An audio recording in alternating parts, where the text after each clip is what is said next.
Good afternoon and welcome. I'm Corporal Chris Marshall, Provincial Public Information Officer for the Nova Scotia RCMP, and I'll be your moderator for this media availability. Bonjour et bienvenue. Je suis le caporal Chris Marshall, agent d'information provincial pour la GRC en Nouvelle-Écosse, et je serai le modérateur pour ce point de presse. I acknowledge the word Mi'kmaq, the traditional and unceded ancestral territory of the Mi'kmaq people. I also recognize that African Nova Scotians are a distinct people whose histories, legacies, and contributions have enriched that part of Mi'kmaq known as Nova Scotia for over 400 years. Je reconnais que nous nous trouvons à Mi'kmaq, le territoire ancestral traditionnel et non cédé du peuple Mi'kmaq. Je reconnais également que les Néo-Écossais d'origine africaine constituent un peuple distinct dont l'histoire, l'héritage et les contributions ont enrichi la partie de Mi'kmaq connue sous le nom de la Nouvelle-Écosse depuis plus de 400 ans. Today you'll hear from the Commissioner of the RCMP, Commissioner Mike Duhem, and Commanding Officer of the Nova Scotia RCMP, Assistant Commissioner Dennis Daly, in relation to the final report and recommendations delivered earlier today by the Mass Casualty Commission. Commissioner Duhem will speak first, followed by Assistant Commissioner Daly. The remarks will be provided in English and then in French, and then after the remarks have been delivered, we will move into a question and answer period. Aujourd'hui, vous entendrez le commissaire de la GRC, le commissaire Mike Duhem, et le commandant de la GRC de la Nouvelle-Écosse, le commissaire adjoint Dennis Daly, au sujet du rapport final et des recommandations présentées plus tôt aujourd'hui par la Commission des pertes massives. Le commissaire Duhem prendra la parole en premier, suivi du commissaire adjoint Daly. Les remarques seront d'abord formulées en anglais, puis en français. Une fois les remarques faites, nous passerons à une période de questions et réponses. Commissioner Duhem, the floor is yours. Commissaire Duhem, la parole est à vous. Sit down.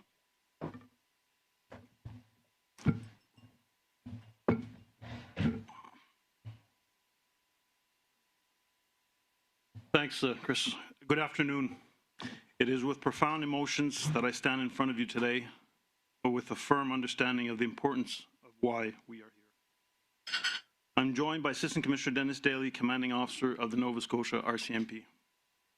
Before I begin, I want to note that my full remarks in both official languages will be available on the RCMP's national website. Avant de commencer, je tiens à signaler que ma déclaration complète sera publiée dans les 2 langues officielles sur le site web national de la GRC. As the Commissioner of the RCMP, I want to thank the Mass Casualty Commission for its extensive work and for allowing everyone to be heard and producing a comprehensive report that was released today. The RCMP will meet the same high standards of thoroughness and transparency in our response. À titre de commissaire de la GRC, je tiens à remercier la Commission des pertes massives de son travail considérable, d'avoir donné une voix à tous et d'avoir préparé le rapport complet publié aujourd'hui. La GRC compte y répondre avec les mêmes normes élevées et la même transparence que la Commission. I'd also like to acknowledge the participants and the witnesses who contributed to this important process, in spite of how painful it was to relive and speak publicly about these events. Today, we remember Tom Bagley, Kristen Beaton, who was expecting a child, Greg and Jamie Blair, Joy and Peter Bond, Lillian Campbell, Corey Ellison, Gina Goulet, Don and Frank Golinchin, Alana Jenkins, Sean McLeod, Lisa McCulley, Heather O'Brien, Jolene Oliver, Aaron Tuck, and Emily Tuck, Constable Heidi Stevenson, Joanne Thomas, and John Zale, and Joey Weber.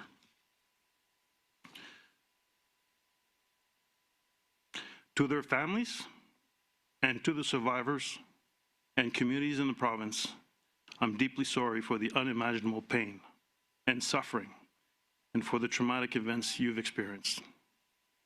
As police officers, we bear tremendous responsibility to keep the people and communities safe. The April 2020 mass casualty event was something we had never seen before in Canada, and I can't even imagine what you have endured. The RCMP is fully committed to rebuilding the trust and confidence of Nova Scotians.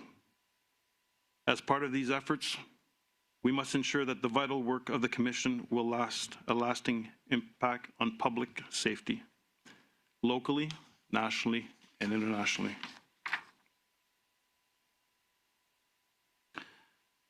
To those RCMP employees who responded to these incidents, Constable Stevenson's family, Constable Morrison, and those directly impacted, I'm sorry for your loss, for your sacrifice in the line of duty. Aux employés de la GRC qui sont intervenus durant les événements, à la famille de la gendarme Stevenson et gendarme Morrison, et à tous ceux et celles qui ont été directement touchés, je suis profondément désolé pour votre perte et vos sacrifices dans l'exercice de vos fonctions.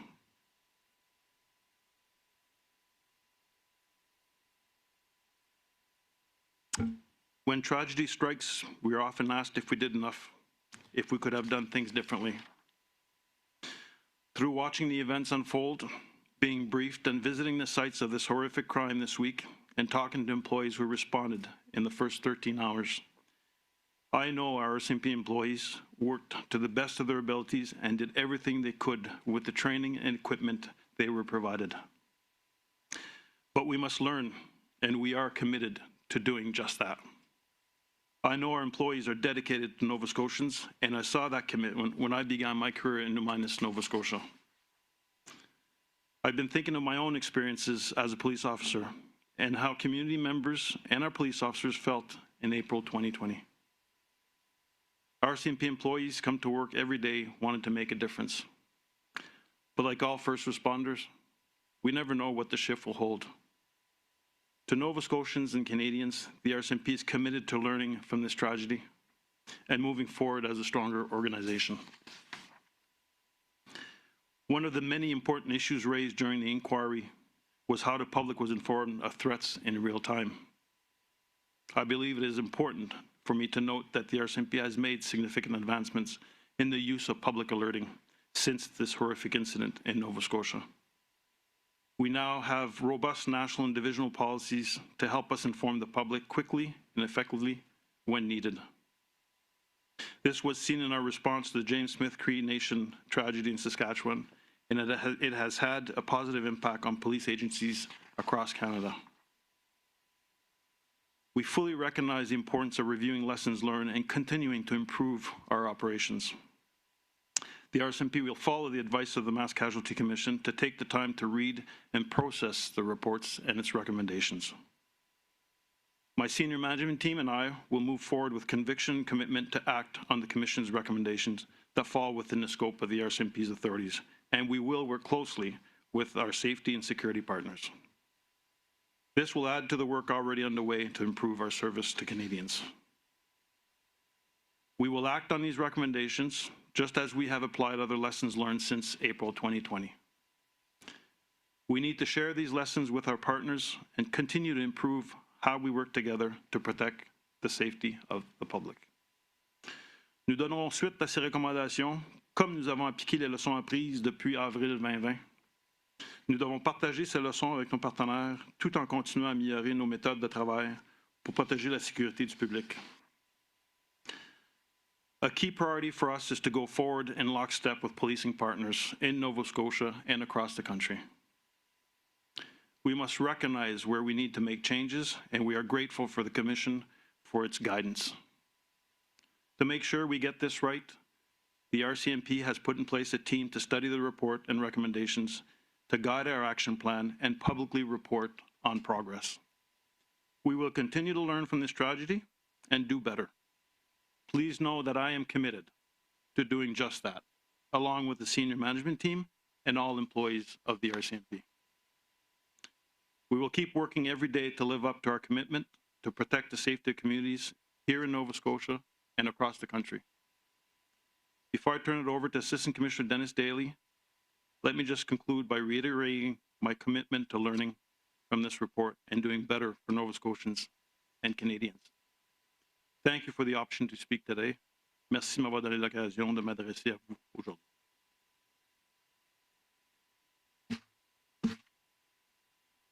Thank you, Commissioner Duhem.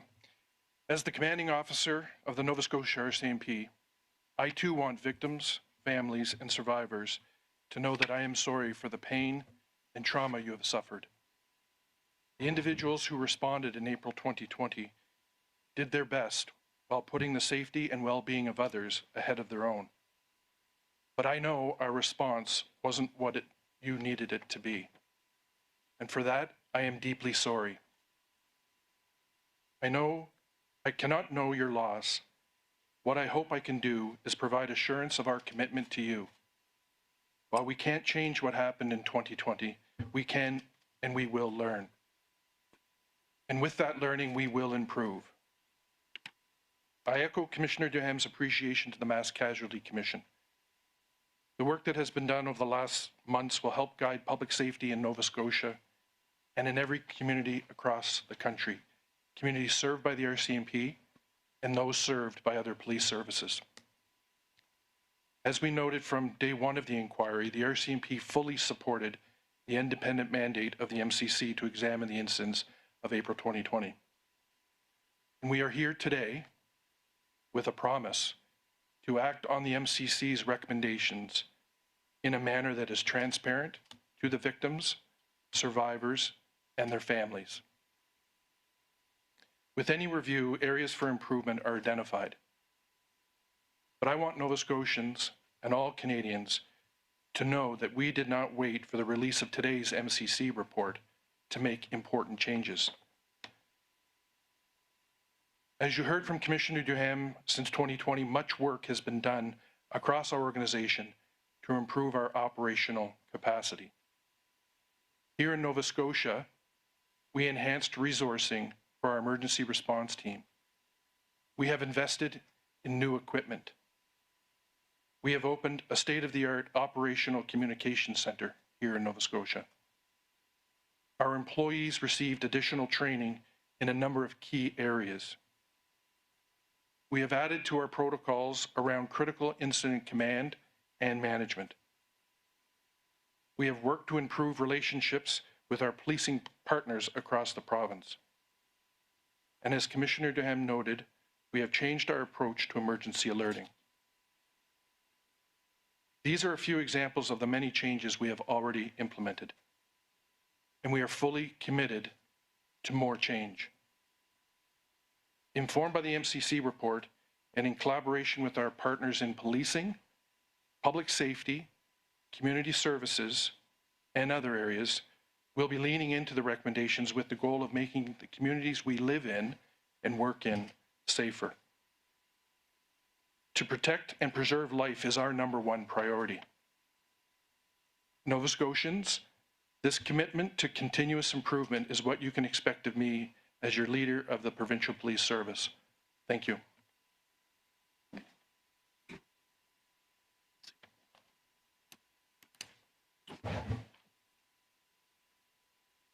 So I will now deliver Assistant Commissioner Daly's remarks in French. Je vais maintenant vous transmettre les remarques du commissaire adjoint Daly en français. Merci, commissaire Duhem. En tant que commandant de la GRC en Nouvelle-Écosse, je tiens moi aussi à dire aux familles des victimes et aux survivants que je suis désolé pour la douleur et le traumatisme que vous avez subis. Les personnes qui sont intervenues en avril 2020 ont fait de leur mieux en faisant passer la sécurité des autres avant la leur. Je sais que notre intervention n'était pas ce dont vous aviez besoin. Et j'en suis profondément désolé. Votre perte m'est impossible à concevoir. Ce que j'espère pouvoir faire, c'est de vous assurer de notre engagement envers vous. Bien que nous ne puissions pas changer ce qui s'est passé en 2020, nous pouvons apprendre et nous le ferons. Et avec cet apprentissage, nous nous améliorons. Comme l'a fait le commissaire Duhem, je tiens moi aussi à exprimer mon appréciation à l'égard de la Commission des pertes massives. Le travail accompli au cours des derniers mois contribuera à orienter la sécurité publique en Nouvelle-Écosse et dans toutes les communautés à travers le pays. Les communautés desservies par la GRC et celles desservies par d'autres services de police. Dès le premier jour des audiences, la GRC a accordé son plein soutien à la Commission des pertes massives dans son mandat indépendant d'examiner les incidents survenus en avril 2020. Et nous sommes ici aujourd'hui avec la promesse d'agir sur les recommandations de la Commission de façon transparente pour les victimes, les survivants et leurs familles. Comme pour tout examen, des aspects à améliorer sont soulevés. Mais je veux que tous les Néo-Écossais et tous les Canadiens sachent que nous n'avons pas attendu la sortie du rapport de la Commission pour apporter des changements importants. Comme le commissaire Duhem l'a dit, beaucoup de travail a été accompli depuis 2020 au sein de notre organisation pour améliorer notre capacité opérationnelle. Nous avons renforcé les ressources de notre groupe de tactique d'intervention. Nous avons investi dans du nouvel équipement. Nous avons inauguré une nouvelle station de transmission opérationnelle à la fine pointe de la technologie ici en Nouvelle-Écosse. Nos employés ont reçu de la formation supplémentaire dans certains domaines clés. Nous avons élargi nos protocoles entourant le commandement et la gestion des incidents critiques. Nous avons travaillé à améliorer les relations avec nos partenaires policiers à travers la province. De plus, comme l'a mentionné le commissaire Duhem, nous avons changé notre approche en ce qui a trait aux alertes d'urgence. Ceci n'est que quelques exemples des nombreux changements que nous avons déjà mis en œuvre. Nous sommes pleinement engagés à en effectuer d'autres. Informés par l'information contenue dans le rapport de la Commission des pertes massives et en collaboration avec nos partenaires du domaine policier, de la sécurité publique, des services communautaires et autres, nous nous penchons sur les recommandations dans le but de rendre les communautés dans lesquelles nous vivons et travaillons plus sûres. Protéger et préserver la vie est notre première priorité. Néa Cosset, cet engagement envers l'amélioration continue est ce que vous pouvez attendre de moi en tant que dirigeant de votre service de police provincial. Merci. So we will now proceed with questions and answers. We ask that you limit yourself to one question and one follow-up. For the benefit of all participants, please provide your name, the outlet you represent, and to whom your question is directed. For questions that are posed in French to Assistant Commissioner Daly, I will first translate them into English. Assistant Commissioner Daly will provide his response in English, and I will then provide the same response in French. Nous prendrons maintenant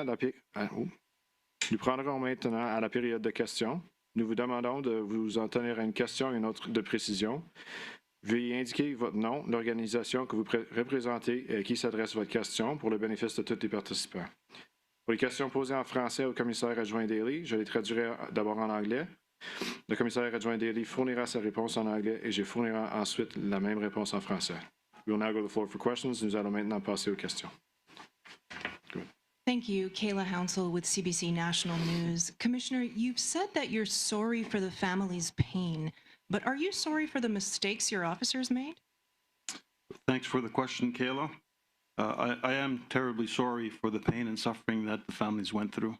It was unprecedented circumstances. You've heard the Commissioner McDonald earlier saying it's the worst case of mass killing in Canada, in the history of Canada. I am. And you've heard Assistant Commissioner Dennis Daly say that the mandate of policing is ensuring the community is safe.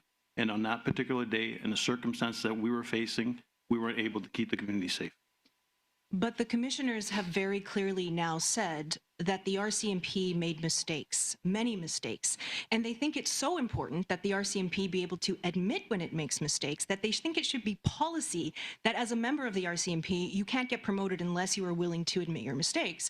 And I hear you here today still, after all of that, saying your officers did the best they could. So how are you going to implement this, what seems like a cultural shift, to get RCMP officers to admit when they make mistakes? So Kayla, the first question is, as you can appreciate, the report was tabled a couple hours ago, and I have not gone through the review just yet and all the recommendations, but I am committed to go through all single recommendations. We have a team in place for the RCMP to look at every single recommendations, work with our clients and the stakeholders to make sure that we can put together a proper tracking mechanism that would be outward facing so that people can hold us accountable for what we're going to do. So I need to know, I will need to take a little bit more of a thorough read into the recommendations, and then we can go from there. Commissioner Brett Ruskin, CBC News. It's understandable that if you didn't get an advanced copy like the participants did, that you may not know any of the recommendations. You didn't list any of the recommendations in your remarks. You said there would be a study into the report. The report's calling for a study into the RCMP. Other politicians have the benefit, politicians rather, yourself not included, politicians have the benefit of seeing this report now and studying it. There have been reports in 2007, in 2020, saying reform is needed now with the RCMP. This is a repetition of that call. This report quotes those other reports saying reform is needed. When is reform coming? So thank you for the question. And as I mentioned to Kayla previously, yes, I am committed to go through all the recommendations.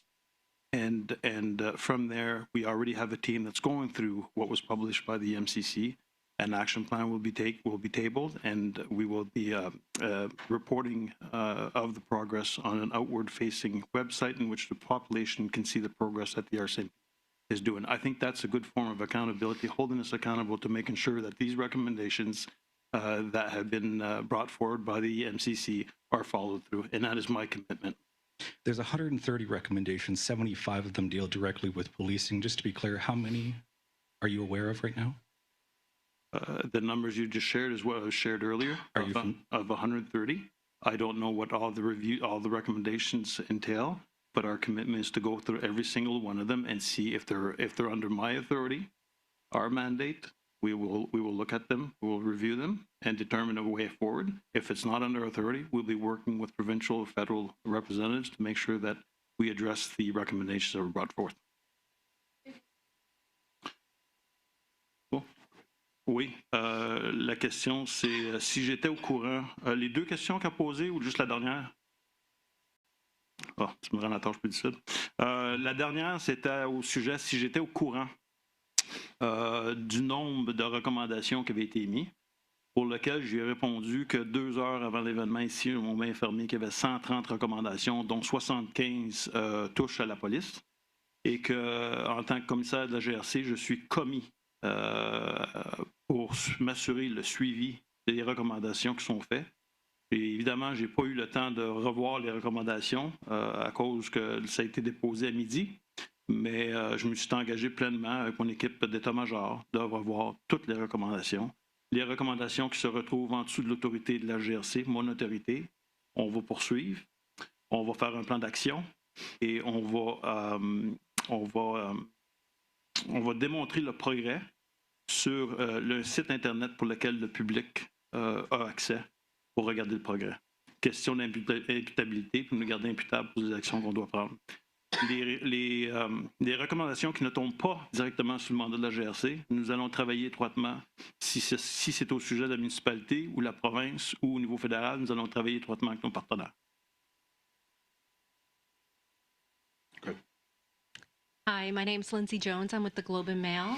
My question is for the commissioner. Do you accept that the RCMP's mandate has grown too sprawling, resulting in poor and unaccountable police service across Canada, as the report found, or as the commission found? And will you commit to changes in this model, starting with the shuttering of Depot in 2032? Thanks, Lindsay, for the question. And again, I haven't seen all the recommendations or gone through all the recommendations. Pretty big one. But I think just saying shutting down Depot without having a proper analysis from the RCMP and other people, I think we have to have a deeper dive, if you wish, in the recommendations to have a better understanding. What did the commissioner meant by that? So I have yet to go through the recommendations. More to come, because as I said, we have a team that stood up that is actually going through the recommendations right now, and there will be an action plan to go forward.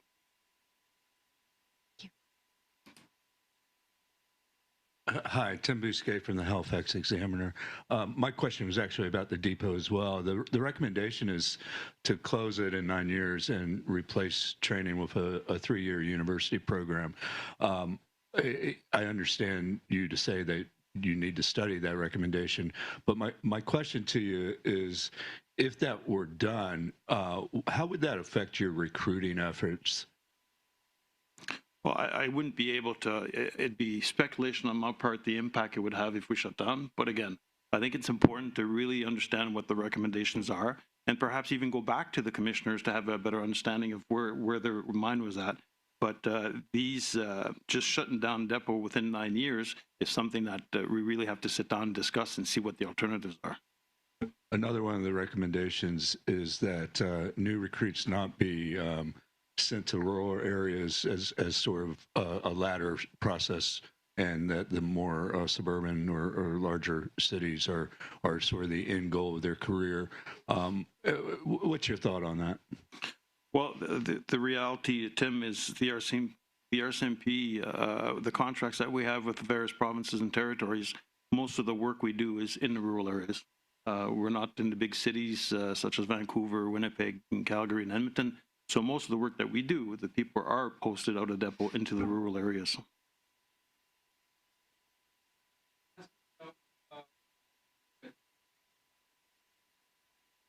Bonjour, Adrien Blanc de Radio-Canada. Bonjour, Adrien. Sur la question justement de dépôt, ça frappe les esprits. Vous dites qu'il va falloir évaluer qu'est-ce que ça veut dire exactement, mais la recommandation est vraiment claire, c'est-à-dire fermer dépôt d'ici 2032. Donc même si vous évaluez comment ça va se passer, aujourd'hui à Regina, il y a beaucoup de gens qui se demandent qu'est-ce que la GRC va faire concrètement dans les mois qui viennent à ce sujet. Je pense qu'il est important, Adrien, de bien regarder c'est quoi la recommandation. Évidemment, il faut considérer c'est quoi les impacts s'il y a une fermeture de dépôt. C'était une nouvelle pour moi parce que j'ai pas eu la chance de revoir les recommandations. Je n'ai pas eu la chance de lire le rapport encore. Mais je pense que c'est une discussion beaucoup plus large que juste une recommandation de fermer dépôt. Et puis, il va falloir les bonnes personnes autour de la table pour discuter à ce sujet. Question sur la Nouvelle-Écosse. Il y a une recommandation de réévaluer complètement l'organisation des polices ici en Nouvelle-Écosse. On sait qu'il y a des municipalités qui se demandent si elles vont continuer leur contrat avec la GRC. Qu'est-ce que vous leur dites aujourd'hui? I'll let Dennis, my colleague, respond specific to Nova Scotia. So the question was relating to a recommendation related to policing, the policing model being reviewed in Nova Scotia, and that there are municipalities that are undergoing policing service reviews. And I guess what would be our response to that? Thank you for the question. I certainly acknowledge the interest in policing here in Nova Scotia. We are right now going through at least 2 policing reviews, and I understand there may be further in the future. I welcome any type of policing review. I do look at it no differently than when I moved here to Nova Scotia a short time ago. I looked at my cable providers and I simply looked at what delivers the best.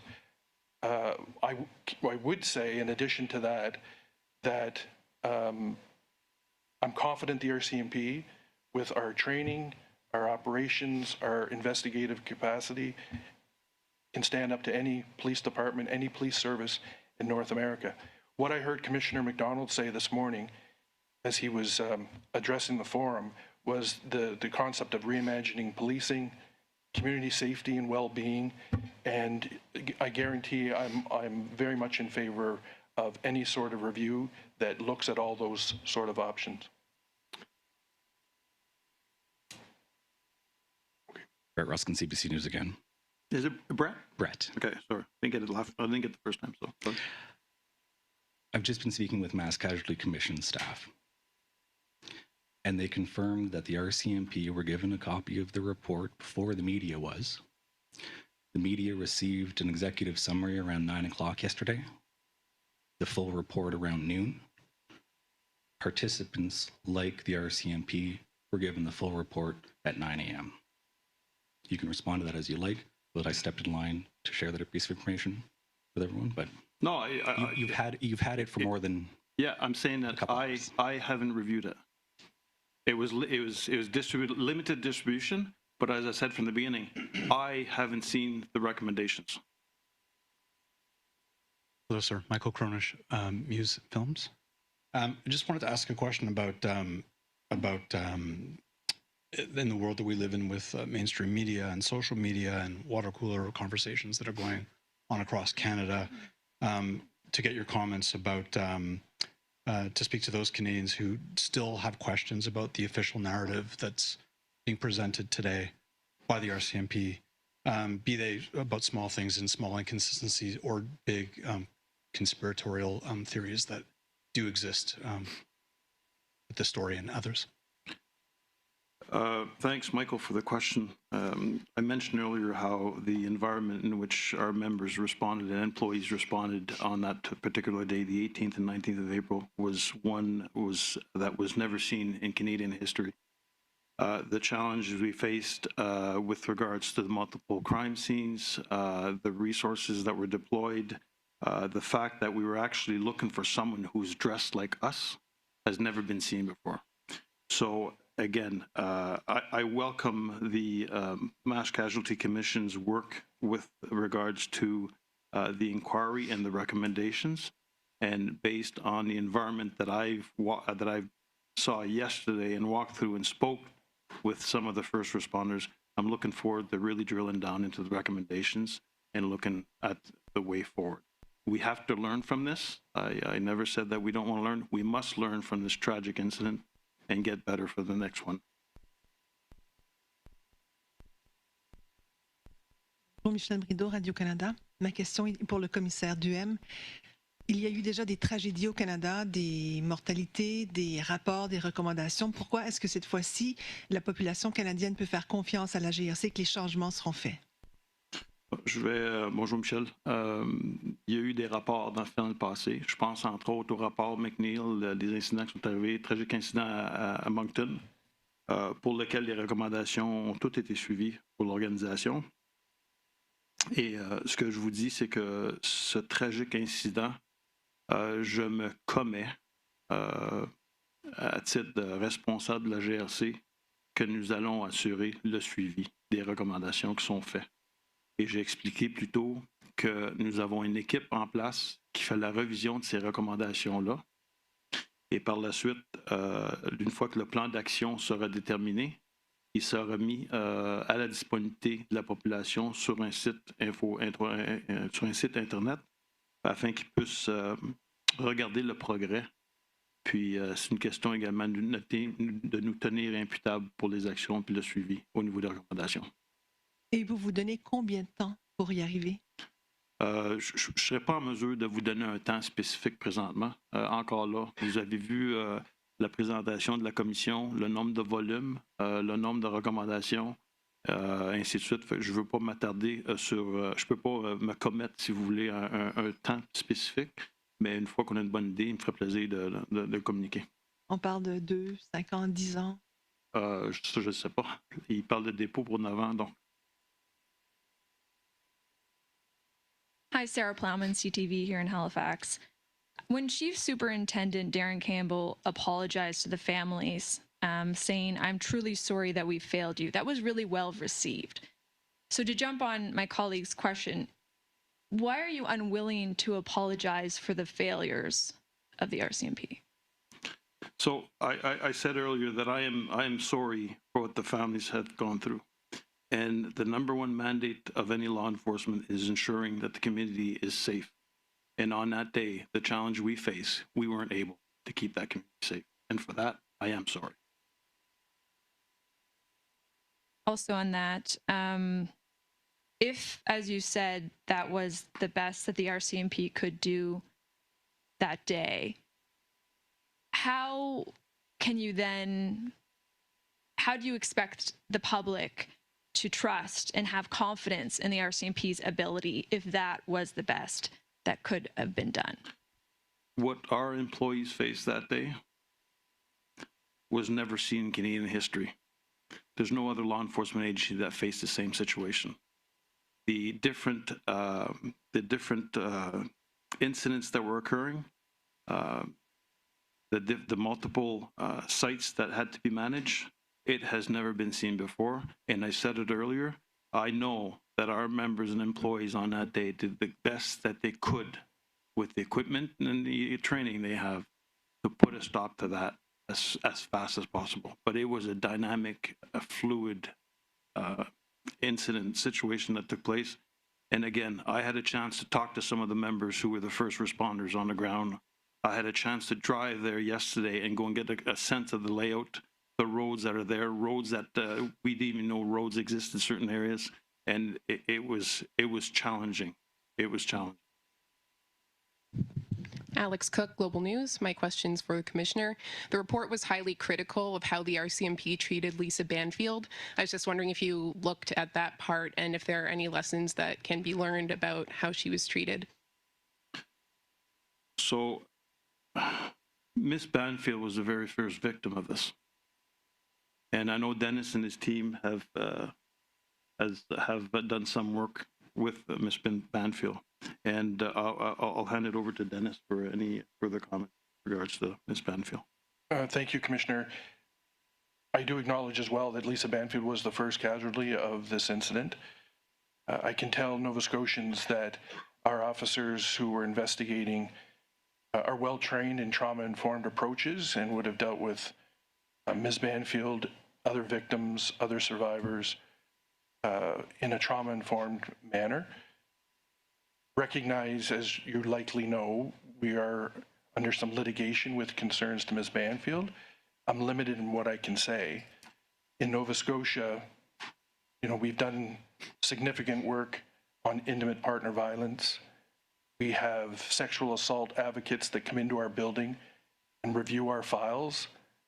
We open our files to sexual assault advocates who review them, make suggestions on how we investigate, make suggestions on how we train. So we're willing to work with advocates to improve. We're looking at expanding that program from not only sexual assault files, but also the broader intimate partner violence files so that we continue to learn. So we'll look at these recommendations. And as I earlier mentioned, with the notion of community safety and well-being is extremely important to me, and I know it's important to Nova Scotians. So they have my commitment that we will look at all these recommendations. And Commissioner, you've said that, you know, the police did the best that they could with the training that they had. Looking back now with the benefit of hindsight, what do you think could have been done differently? Alex, again, I'm looking forward to going through the recommendations, but we did progress before even waiting for the recommendations to come out.